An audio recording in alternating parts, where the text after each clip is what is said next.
Hi children, how are you? I hope you all are fine and safe. So let us start with the English class. So all of you children, open your book to page number 42. Okay, so here is your fourth lesson. So let us start with our fourth lesson. So what is your fourth lesson name? Your fourth lesson name is Valentic Prince. Okay, Valentic का मतलब होता है बहादुर. Okay, so हमारे India में बहुत सारे वेलेंटिक princess थे, princess वगैरह ये थे. ओके एंड चिल्ड्रन, इन्होंने बहुत बहादुरी से लड़ा है and they have proved their bravery. Okay, so let us start from this box. Now what it is given in this box? In this box it is given that discuss in group. Okay, so is it necessary to settle a dispute through war? So ये question पूछ रहा है हमें, क्या ये ज़रूरत है कि हमें लड़ाई ही करके डिस्प्यूट को मिटाना है? तो आपको क्या लगता है? So you will tell me this. You can make a short audio out of this and send me, okay? What are the problems faced by the civilians and the soldiers during the war? Who suffers more? So children, in this war, आपने कभी notice किया या नहीं पता नहीं, but children जब war होता है, okay, so many soldiers die, बहुत सारे सोल्जर्स मर जाते हैं, कुछ इंजर हो जाते हैं, तो वो प्रॉब्लम फेस करते हैं, उनके फैमिली प्रॉब्लम्स फेस करता है and rather than that even the civilians face the problem. जहाँ पे लड़ाई हो रही है वहाँ पे जितने भी लोग रह रहे हैं उनको भी प्रॉब्लम फेस करना पड़ता है. इट इज़ नॉट ईजी कि उस टाइम पे जब लड़ाई होती थी वो बहुत ईजी नहीं था, it was very tough. Now third we will move. What it is written here? When you go home, tell them of us and say. इसका मतलब क्या है? जब आप घर जाओगे, ओके, उन्हें कहो, tell them, ओके, उन्हें कहो. For your tomorrow, आपके कल के लिए, we gave our today, हमने आज दे दी. These words are inscribbled on the Kohim War Memorial. Do you agree with these words and why? So here it is written, what you know. इसका मतलब हिंदी में ऐसा होता है, जब आप घर जाओगे तो उनसे कहना कि आपके कल के भविष्य के लिए हमने आज कुर्बान कर दी. So this is said by the soldiers. ये कहावत सोल्जर्स के लिए कहा गया है and this words are inscribed on the Kohima war memorial. यानी ये जो एक वॉर हुआ था कोहिम में, ओके, जो द वॉर वॉज बिटवीन दो लोगों के बीच में वॉर हो रहा था, that was British Indian and Japanese and the battle took place in for 3 stage. Okay, तो बैटल जो था वो 3 स्टेज पे चला था, from 4th April to 22nd June in 1944 around the town of Kohima. यानी कहाँ पे चला था? कोहिम के टाउन के पास. Now the capital of Kohima is Nagaland, okay, in north east India. तब ये जो लड़ाई थी कोहिम में, जो लड़ा जा रहा था between British Indian and the Japanese, वो अब सेकेंड वर्ल्ड वॉर था. एंड उस टाइम पे it was like a bloodshed over the bloodshed, यानी बहुत खून बहा सोल्जर्स लोगों का, सिविलियंस का. And it was very terrible to see. Why they fought to save the country, okay, यानी अपने देश को बचाने के लिए ये लड़ाई लड़ी गई थी. सो लॉट ऑफ सोल्जर्स वहाँ पे शहीद हो गए. तो वहाँ पे कोहिम में एक छोटा सा वॉर मेमोरियल बना गया था. If you all search in Google, you all can get this, okay. तो उनके जो मेमोरियल है वहाँ पे ये वर्ड्स लिखा था. क्या लिखा है? When you go home tell them of us and say for your tomorrow we give a today. So heart touching words are this, isn't it?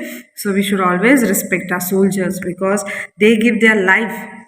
वो अपनी जान देते हैं अपना देश के लिए.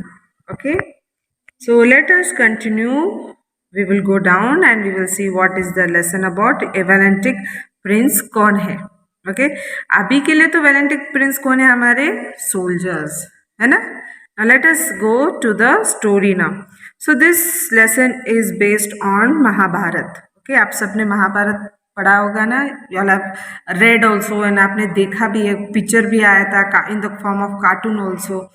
So many of the children I know, you all know more about Mahabharata. So this lesson is based on Mahabharata.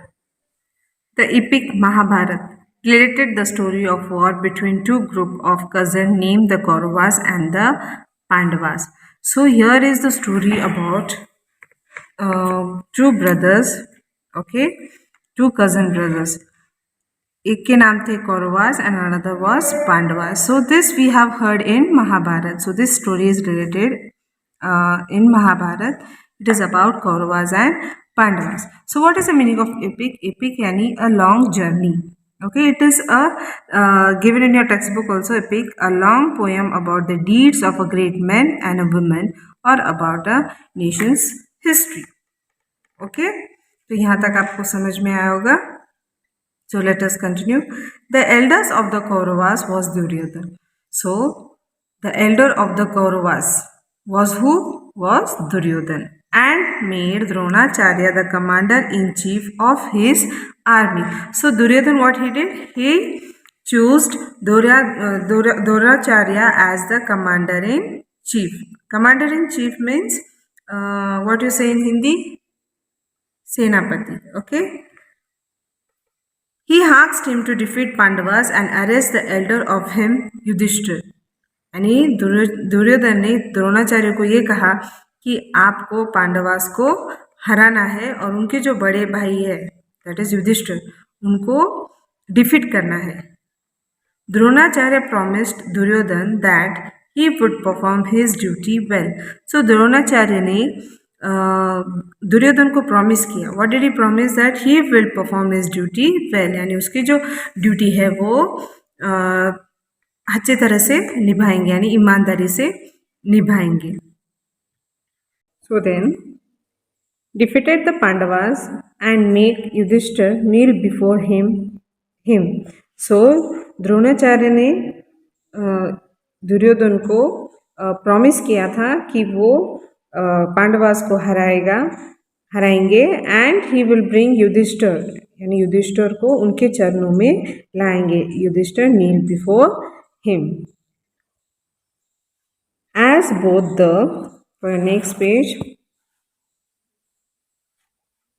Army were strong.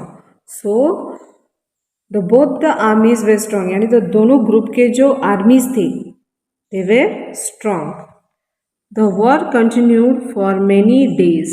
अब जो लड़ाई बहुत दिनों तक चल रही थी. The group many days, but as decided by both the group, it stopped at dusk each day. तो दोनों ग्रुप ने डिसाइड किया था कि लड़ाई शाम को स्टॉप किया जाएगा. डस्क यानी, see your meaning, the time of the day when the light has almost gone but it is not dark. So it is said like when the sun sets, okay, it is said like when the sun sets they have to stop fighting, and when the sun rises in the next day, that time they will continue with the fight. So but dusk मतलब ऐसा होता है कि ज़्यादा day नहीं और ज़्यादा dark भी नहीं, यानी नाइट में भी नहीं, इन द मिडल पार्ट, ज़्यादा डे भी नहीं, ज़्यादा रोशनी भी नहीं और ज़्यादा नाइट भी नहीं. उस पीरियड में वो लड़ाई को रुकवा देते थे कि वो उनके जो सैनिक थे, जो सोल्जर्स थे जो घायल हो गए थे, उनका मरम पट्टी हो सके या फिर थोड़ा सा रेस्ट ले सके सोल्जर्स, यानी full day they can't fight ना, they need some rest. So in the evening time like this to stop this fight, कि उनके सोल्जर्स थोड़ा सा आराम कर सके. सो चलो let us continue. On the 11th day of the war, one of the Pandavas' brother Arjun's super masked man was attacked and kept engaged. यानी 11th day के वॉर पे, on the 11th day of the war, पांडवा का एक जो भाई था, he was Arjun, he was super masked man. Super masked man means great warrior. हम लोग भी सुने हैं ना, in Mahabharat we have seen that Arjun was a super warrior and he was very मतलब शूर था, he was very brave. So उनको अटैक करके उन्होंने एंगेज करके रखा था उनके पास. किसने? कौरवास ने. Okay. Meanwhile, Dronacharya tried to capture Yudhishthir but failed. यानी उतने में द्रोणाचार्य ट्राई कर रहे थे कि वो युधिष्ठिर को पकड़े, यानी उन्हें कैद करे, बट फेल हो गए, बट दे नाकाम हो गए. His younger brother the mighty Bhim. Okay. तो उनके जो छोटे भाई थे उनका नाम था भीम. ओके. उनका नाम था माइटी भीम. आपने भीम के बारे में सुना है ना. He was very strong. Came to his rescue and in the end save the day of the Pandavas. तो उन्होंने क्या किया, अपने भाई को बचाने के लिए वहाँ पे आ गए और उनको छुड़ा के लेके चले गए. And in the and they save the day of the Pandavas. यानी शाम को, मतलब उनके नाम उस दिन आखिर वो भीम ने इनको नहीं छुड़ाते थे तो कौन जीतता था, कौरवास जीत जाते थे, बट भीम ने उनको सेव करके लेके आए, तो इस वजह से they saved the day of Pandavas. However, on the 13th day, Arjun decided to end the war by defeating his army. So, on the 13th day, Arjun decided कि now enough, now this fighting we have to end it. He said, now I will end the war by defeating his army. He therefore requested Krishna to drive his chariot to the battle front. So what he did, he told Krishna to drive his chariot to the battle front. यानी कि कृष्ण भगवान से कहते हैं कि आप जो chariot रहते यानी बग्गी वो बैटल फ्रंट में ले चले. ओके. उनको लेके चलने के लिए कहते हैं. So let us see now down what will happen. While Arjun was busy fighting in one part of the battlefield, Dronacharya arranged his army in the pattern of number of ring. Okay.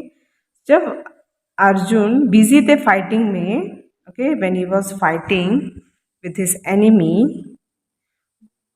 One part of the battlefield, यानी एक part के जो battlefield थे उनके साथ जब वो busy थे फाइटिंग में, तब द्रोणाचार्य ने अरेंज किया उसके आर्मी को, कहा कि आप एक रिंग अरेंज कीजिए. Okay.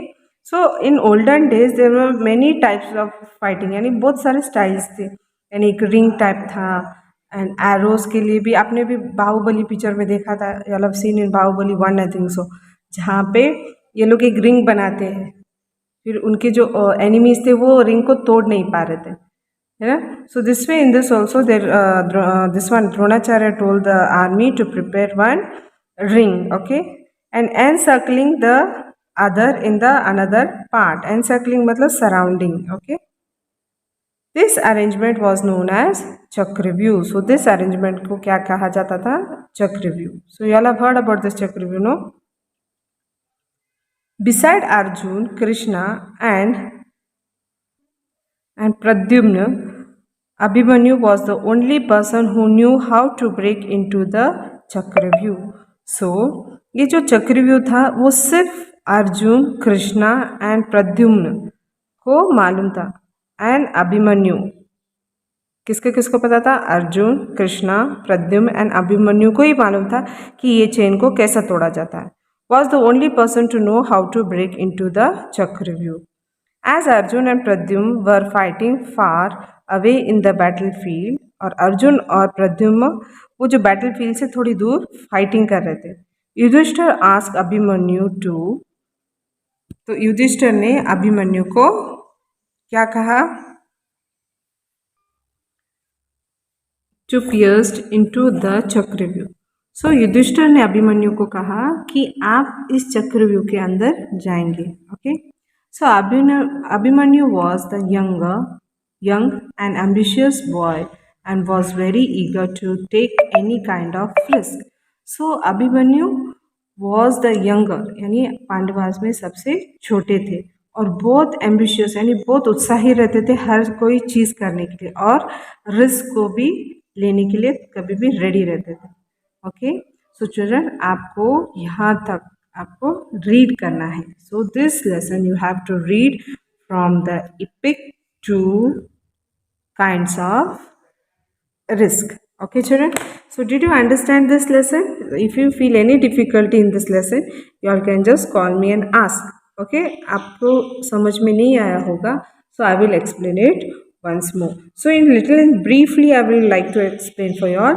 So in Hindi I will explain, okay.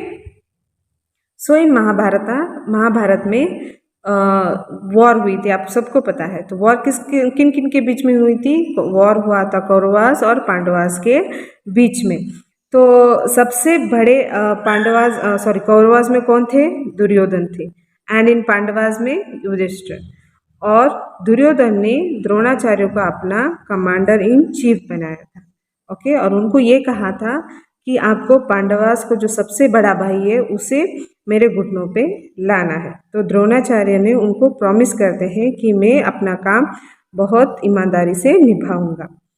फिर जो दोनों की तरफ के जो आर्मी थे वो बहुत स्ट्रांग था, ओके, बहुत ही स्ट्रांग था। लेकिन जो महाभारत है बहुत दिनों तक चला था। बट दोनों ग्रुप में ये डिसाइड हुआ था कि लड़ाई जो है वो पूरे दिन तक नहीं चलेगी, यानी शाम को रुकवा दिया जाएगा, क्योंकि they have to the armies जो सोल्जर्स थे जो घायल हो गए थे और जो लोग सोल्जर्स है उन्हें रेस्ट चाहिए था। इस वजह से इवनिंग के टाइम पे वो लड़ाई को रोक देते थे।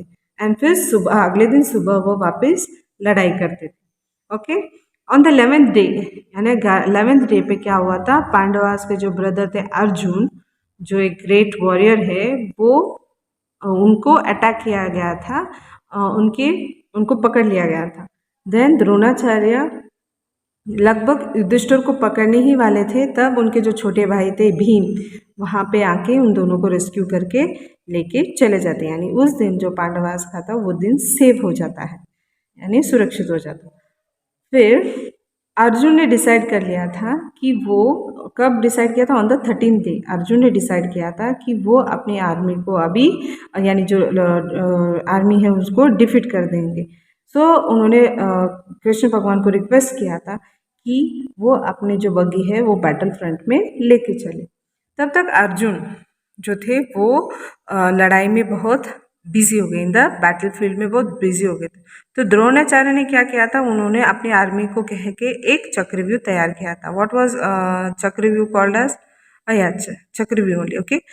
सो ही सेड कि आप एक चक्रव्यूह अरेंज कीजिए। और ये चक्रव्यूह से बाहर निकलने के लिए किस किस को पता था? वो चक्रव्यूह से बाहर निकलने के लिए सिर्फ अर्जुन, कृष्ण, प्रद्युम्न और अभिमन्यु को ही पता था, यानी उसके अंदर जाके उसे तोड़ के बाहर आने। फिर Abhimanyu was the only person who know how to break into the Chakravyuh. Okay, as Arjun and Pandavas were fighting far away in the battle, यानी अर्जुन और प्रद्युम्न जो थे वो बहुत दूर लड़ाई कर रहे थे। तो युधिष्ठिर ने अभिमन्यु को कहा कि तुम इस चक्रव्यूह को तोड़ोगे। और अभिमन्यु सबसे छोटा था और वो बहुत ईगर रहता था किसी रिस्क को एक्सेप्ट करने के लिए, यानी रिस्क के लिए कभी भी रेडी रहते थे। सो चिल्ड्रन, टिल हियर आपका लेसन हुआ है। सो इन नेक्स्ट वीडियो में आपको इसके आगे की कहानी बताऊंगी। If you have any problem you all can call me, okay children.